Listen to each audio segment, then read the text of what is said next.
are you? I am doing well today. You know what? I woke up this morning, I got out of bed, I was able to walk, yes, with a walker. In fact, if you haven't noticed when I take these videos, they're actually on my walker. And what you see is these little handles.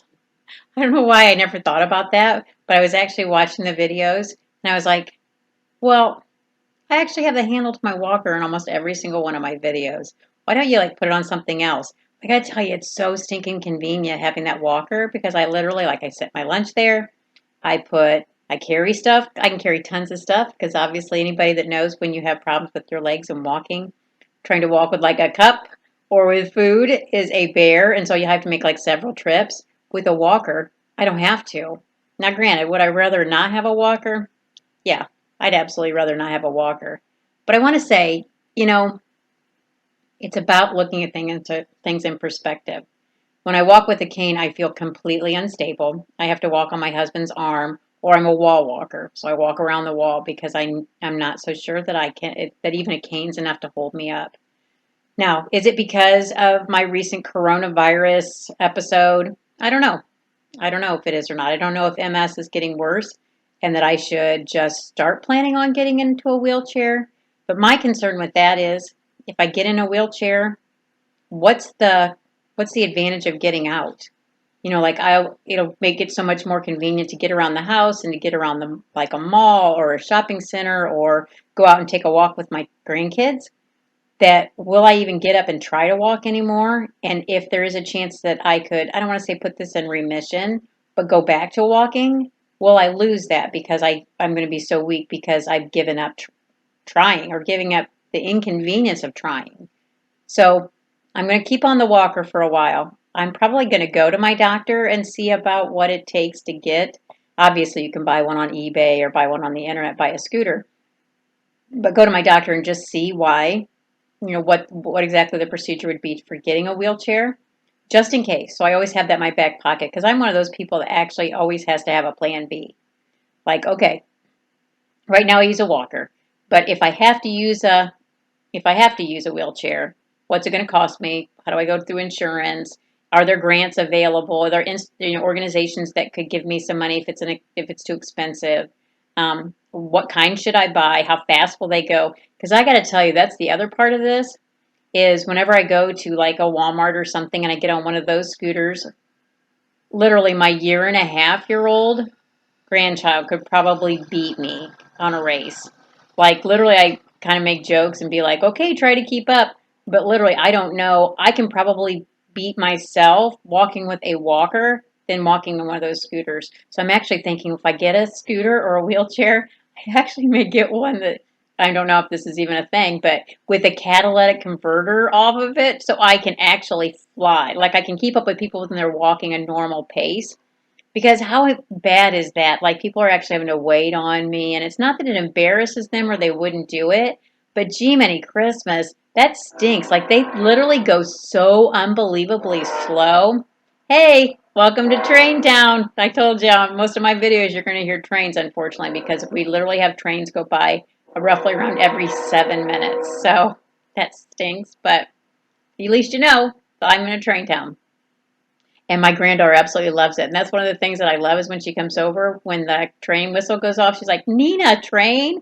And I'm like, baby, if that's what gets you excited coming to your grandmother's house, you're going to be so excited every 7 minutes. You're going to literally want to be here all the time because we have trains roughly every 7 minutes. Not a huge fan of it, but you know what? If that keeps my granddaughter coming back, I'm in. I'm in.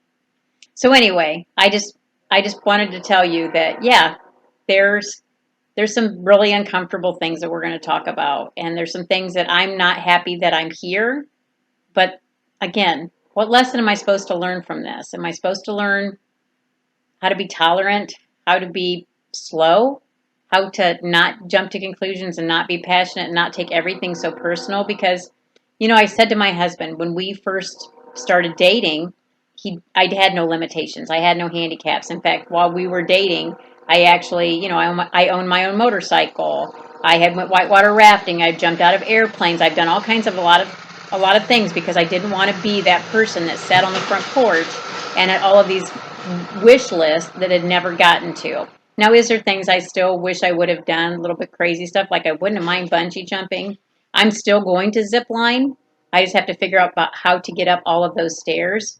But I've zip lined before, but just not like over trees and stuff. But I have every intention of it. So if anyone has any great ideas or places that you can go that you can actually get to the top without climbing all of those stairs, because I want to zip line like over the trees or hundreds of like 20, 30, 40 feet above the air, I want to zip line. So if you know of any place that you can get up to these places without having to, if you are handicapped, let me know because I'm all in. But I just need to think about what am I supposed to be learning from this? Because what if someday I can put this in remission and I get to go back to normal? What do I want to learn to never come back here? Or if I come back here, how to appreciate it? Because as I was saying, I told my husband I always have spent a long time apologizing as my disease progressed and he had to pick up more and more things. And my husband's a beautiful soul and I love him with every cell in my being. But I used to always apologize and say, I'm so sorry, you did not sign on for this. And finally, one day he turned to me and said, you didn't sign on for it either. You didn't ask for this. You didn't do this to yourself. So stop apologizing because there is something that could happen on my way to work. I could get into a car accident. I could end up in a wheelchair. Would you not take care of me? And I was like, I absolutely would. And he's like, and you didn't sign on for that. So you know what? Living in all this, I'm so sorry, and the regret and the shame and the guilt. You didn't ask for this either. And now you're just putting all this on yourself and you don't need to. And that's exactly right. Like if my husband ended up in a wheelchair and I had to take care of him, I would because I love him and because we signed on for better, for worse. And I wouldn't resent it and I wouldn't regret it and I would wish he would have it back just because I know how active he is. But he didn't ask for it. He didn't ask that for himself. And the fact that he's doing it for me right now is absolutely amazing. So it's my job to appreciate what he does, tell him every day how much I appreciate it and how much I love him, not because I have to, but because I want to, because he could have walked away. He still can. He's got, I mean, he's got no reason why he has to stay. If he gets sick of this, he can walk away, but he doesn't. And so I want to say thank you. And you know what? He still says thank you to me for things that I do that aren't nearly as what I think is active, but they're things that I can do that he can't. So guess what? We all have skills that somebody else can't do, whether we're in a wheelchair, whether we walk with a walker, whether we have a cane, whether we walk with a limp, whether we only have one arm, one eye, no hair, whatever it is. We all have skills that somebody else don't have, and we need to appreciate that. But we also need to be grateful. We need to be grateful to others for what they do for us too. Because you know what? They don't have to. They don't have to. And then what do? We resent it, we get mad, we get angry, and we feel entitled. And then that just leads to another whole snowball of emotion that we don't need either. So if you're just interested in keeping on track with me, just to see what I've got to say and to see how I'm doing, because there's going to be days when you're going to see me not good. And you know what? That's the way life is. But I need to work through that and I need to learn from that.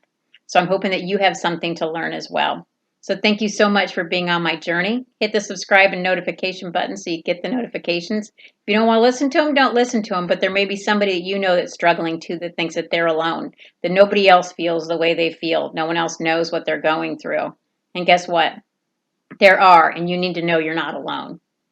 So thank you for being part of my journey, and I hope I'm being part of your journey as well. And I will see you soon. Have a great one.